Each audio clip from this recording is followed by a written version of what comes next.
seen a lot of chatter like this, people thinking they're hilarious, so I'm here to tell you. They're not monkeys. Monkeys have tails. Don't call them monkeys. There's your PSA for the day. I think that's actually pretty important. They're not monkeys. All right, so we know the ground rules. No calling them monkeys. The only monkeys are talking to you on this podcast. That's true.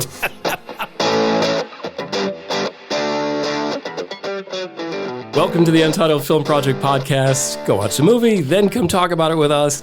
Today we're talking about Kingdom of the Planet of the Apes. 200 years have gone by since the lovable great Caesar. And in this iteration of the franchise, a young chimp finds the world outside of his village has very much changed. Humans are feral. Some apes are bloodthirsty quest for power apes who are dominating not just apes, but humans. And the world may not be what it appears to be. Elders did not tell us everything about this world. And as we do at the end of every episode, whether you've seen the movie or not, you're going to want to do the big question, which is... The big question this week comes from our listener, Jonah Story, who asks us, it's simple until you start thinking about it. What's your favorite Martin Scorsese film? So be chewing on that while we talk about Kingdom of the Planet of the Apes.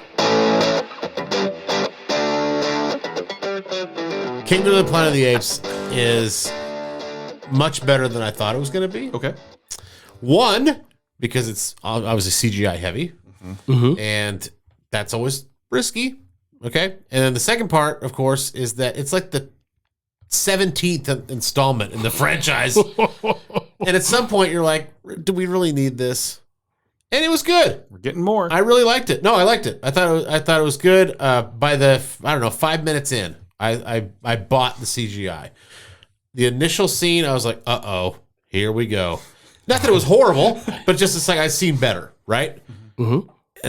But 5 minutes in, I bought it. So I was in for the ride. I liked it. I liked it a lot. So there you go. So overall, I've actually liked this film more the more I think about it after the fact. Okay. When I initially got out of there, I'm going, why? But the biggest takeaway for me is the CGI once again shows if a studio wanted to, they would.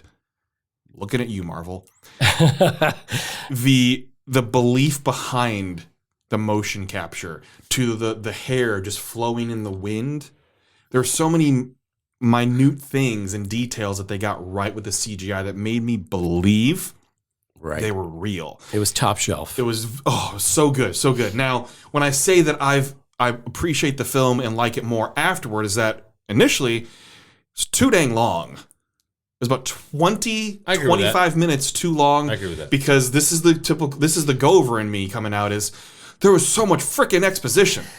Yeah. Holy moly, there was just so much grandstanding. I'm going to go in on you. I'm just going to sneak in and do a duet with you here. Just gonna scooch on in. Into your initial take because, yeah, you're so right. They could have cut the first quarter of this film so much out of the movie and it would have been fine. They didn't have to do that much setup because we already believe the land that we're in. Yes, there's generations upon generations that have passed, but we already believe we're jumping into this story of the Planet of the Apes.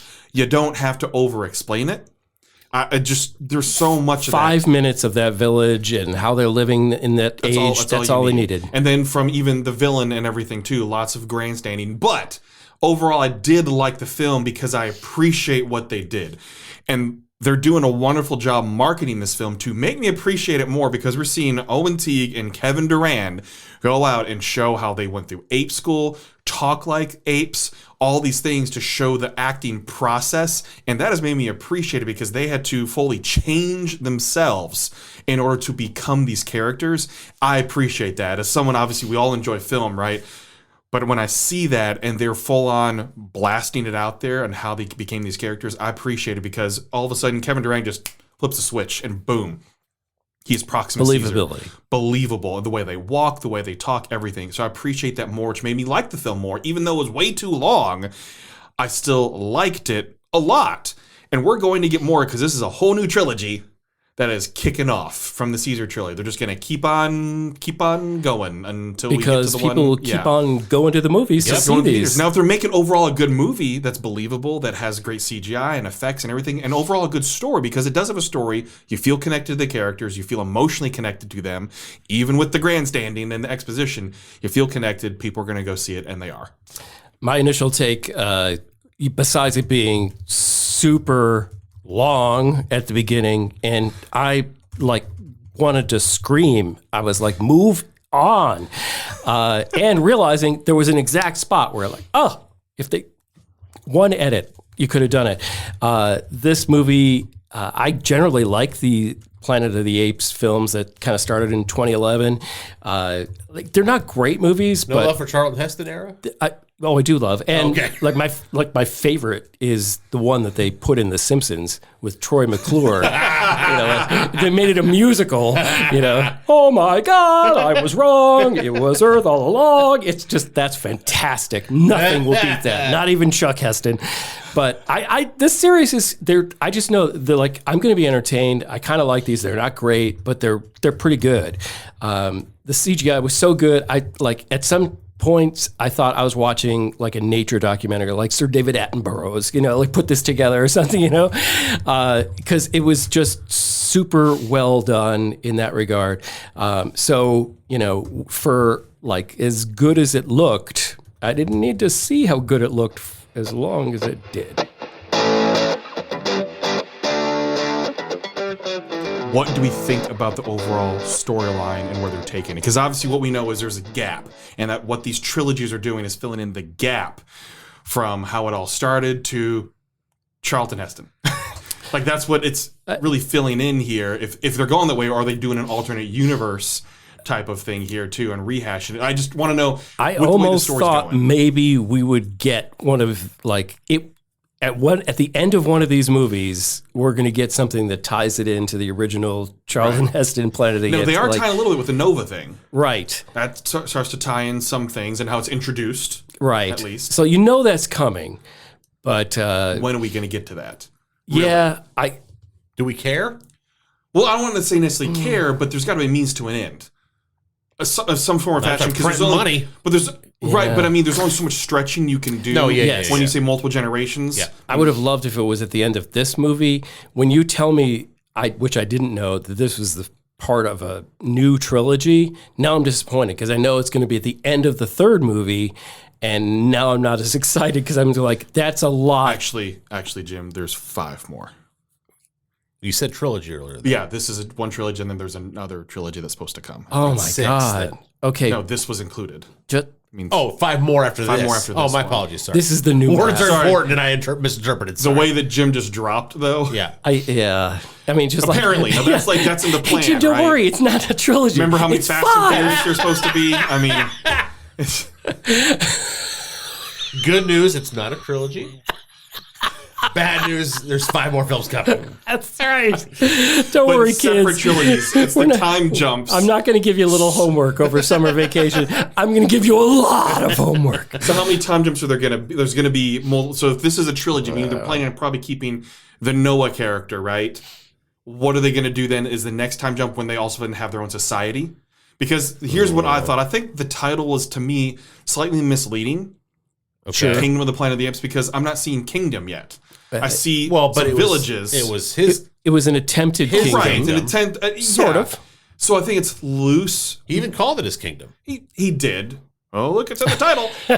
That's why he said that. I know. But do you see where I'm coming from a little bit? Because I figured they were going to establish more of the society here, and they're nowhere near that yet. They're nowhere near that they rule the planet yet. Yes, humans have become overall feral. There's still a human in terms of May that is trying to bring back the human race as it is. So we're still not the whole humans are feral.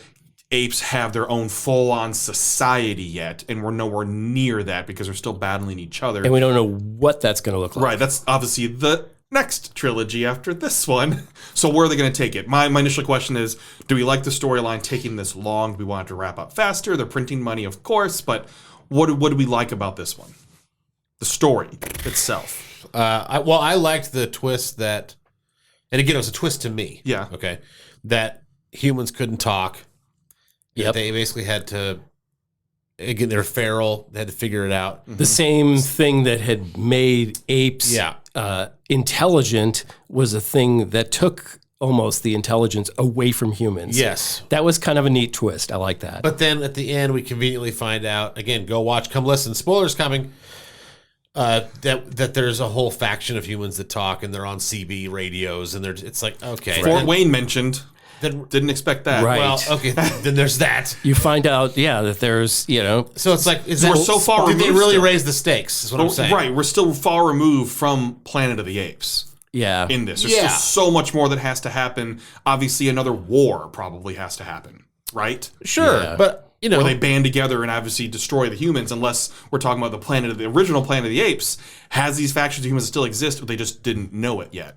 yeah, I don't know. We're deep diving. We don't need to. we are. I'm sorry. I'll sum up my thoughts by saying that I thought May's character was excellent in the sense that, her performance was, good, whatever. But it was complicated. Very complicated. Yeah. And I liked that because you could easily do an action movie with heavy CGI, and she, ends up partnering with the apes. Right. There's like a trio, Three Musketeers kind of thing. And we're going to be a team and take on But she's the making world. choices. She's having to make choices. She comes with a gun at the end because she doesn't know how. Actually, the theater when it just. Oh, it was a gasp. It was the. Oh yeah, we had a gasp too. Whoa. Yes. Yeah. She's like, no, this is our planet. Yep. And like, I'm not the ally you probably thought I was.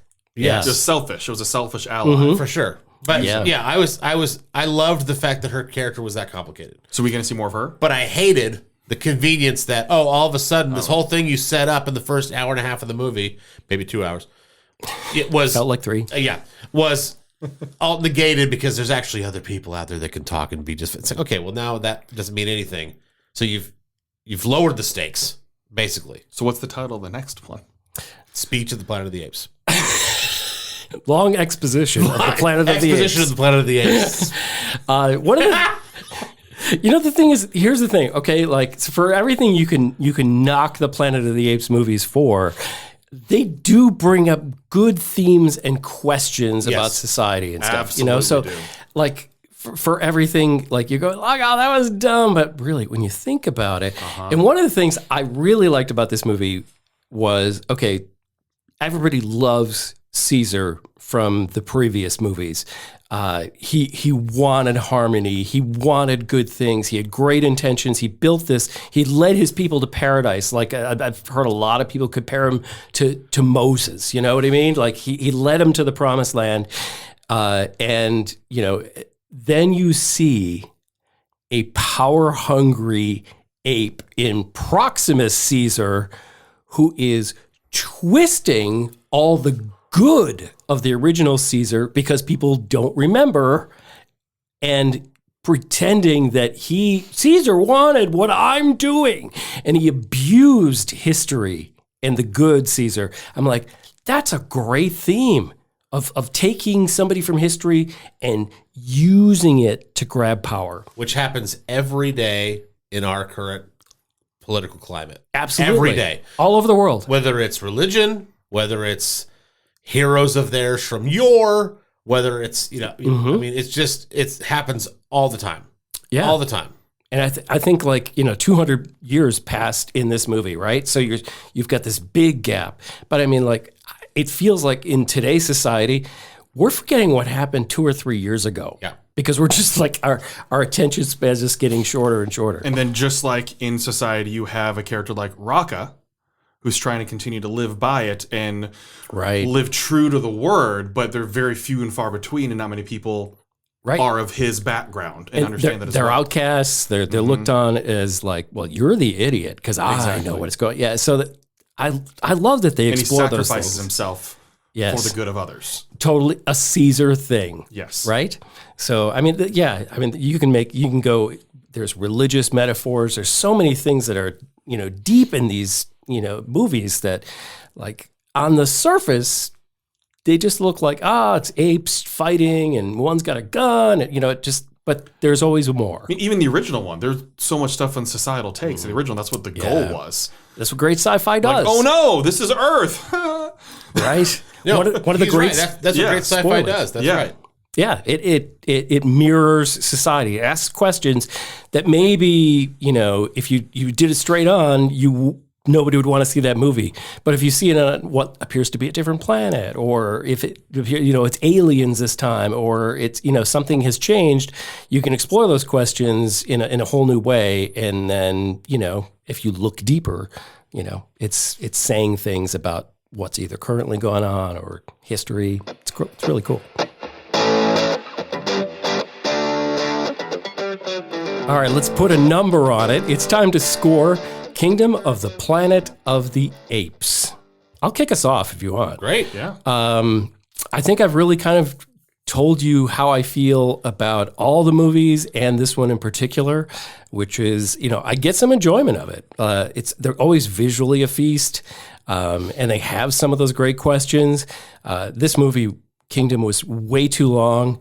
I was shocked that it was only like a little over 2 hours when I walked out of the theater, because I thought, oh, this was at least 3 or plus.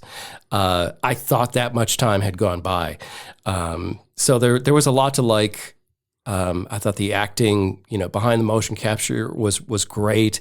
But at times it was like, it didn't bring a whole lot. It wasn't earth changing. So I'm going to give this movie a 6. Okay. Bradford. Okay.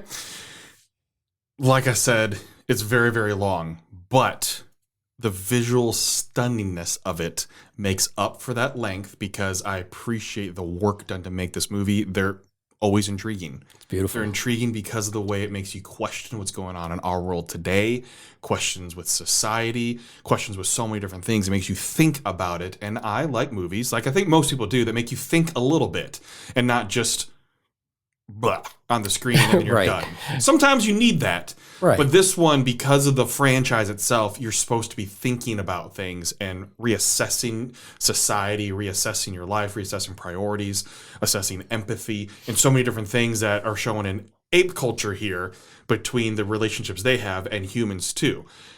I appreciate that a lot. That drives up the score, even though I felt it was very, very, very, very, very, very, very, very long. When I say that, that's 25 minutes is a lot that I feel like they should cut. They needed to cut around 20 to 25 to make this feel like, okay, a good compact movie that gets the point across. That being said, I still think it was good. And I mean, I was intrigued the entire time. I was curious how it was going to wrap up. I thought after the fact, like I said, the actors did a phenomenal job in becoming apes. That takes a lot of work and a lot of training. And I can appreciate that and give them points for that. And so I give it a 7.5. All right. Okay. Gover. Why was William H. Macy in this? I don't mean that as a backhanded compliment. I'm saying, like, why would the apes keep him around? What did I miss? Why would he even be there? Because he could read. He was teaching. He was able to give them the human technology and knowledge that Proximus Caesar absolutely was hungry for. Starving. He was the value for that, and he saw that as how he could stay alive. Actually, Okay. I think you could have made, I don't know, maybe it's a short film, of just his character, of the compromises he had to make in kind of selling out his own species to help them to keep himself alive. Okay. I mean, but it was just a short piece of this movie. Too much exposition, as you guys said. The opening scene was seemingly just to show off. They could have taken the 20 minutes or whatever they could have compacted it down to 5 minutes, told the same exact story, probably had the same emotional value, give or take maybe some minutia, and accomplished the same feat. You didn't want 15 minutes of learning the trade of raising birds in their society? No, didn't really need that. They could have started with them coming back with eggs. We didn't have to see the climbing. We didn't have to see that he got top nest. Climbing We was didn't a have to- feature in the end of the movie, though. No, I understand. So, I understand just that. shorten it. But it didn't have to be. They could have climbed just fine. They're apes. They're fine. They climb. They got 4 hands. Let's just leave it all out there. So you didn't have to do that. So anyway, they could have made 20 minutes, 5 minutes. What? 4 thumbs up on the climbing. Yeah. They could have made 20 minutes, 5 minutes, and that would have saved your 20 minutes that you wanted. Okay. Raka, the orangutan, was my favorite character in the entire film. I wanted more of him. Yeah. I was sad when he died. Yeah. It was. I thought he was going to come back at the end and help him somehow. Because they didn't show the body. He was such a great. So awesome. Super. Yeah, it was great. Long but entertaining. I give The Kingdom of the Planet of the Apes a 7.0. I enjoyed myself in the theater. Again, did look at my watch a few times, but I enjoyed myself in the theater. My son, who went with me, really enjoyed it. There was so much to like about it, but there were also raised so many questions. Like, again, why is William H. Macy in this? Why is who pays the electric bill on the bunker? All these things that come up. Why can humans all of a sudden talk now when the whole thing was set up that they couldn't talk? Well, no, it was a virus. I understand that. They had to get that virus. They set the whole divide up that humans can't talk. They're speechless. They're feral. They're this. They're that's that. all they knew in their world. They needed a surprise. Right. So then all of a sudden, conveniently, it twists to there's humans everywhere that can talk. Yeah, because it takes a while for a virus to go through, even generations potentially. Okay. I'm looking at the science behind it. Way too much logic here, dude. And you're I'm so sorry. 7.0.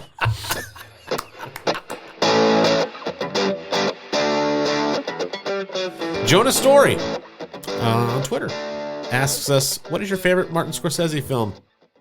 So that's what we're talking about today. I'm sure this will be short and sweet, but it's not a involved question. Like Austin Huff, for example, asked us, how would you recast Back to the Future? Okay, we don't have time for that. Well, that'll be another episode. It's a good question. It'll be as long as the Kingdom of the Planet of the Apes, actually. So we decided to go with the Martin Scorsese film instead because there are a lot of great answers because he's got a lot of great films. Yeah. So, Jim, would you like to start us off with your favorite Martin Scorsese film? Yeah, and let me just say, I still have a hard time calling him Martin Scorsese because for so long I thought it was Martin Scorsese. Same, but I've heard it over the last couple of years saying Scorsese. Now I have to change. It's the proper way. Yep. It just feels strange. Yep. It wasn't the first Scorsese movie that I saw, but it was the first one that just grabbed me and just shook me and was just so powerful. And it has one of my favorite long takes in movies, and it has got to be Goodfellas for me. Okay. I mean, it's so strong. So much of that movie has retained its quotability, its memorability. What am I, a clown to you? It was just so visceral, and in a lot of his movies are.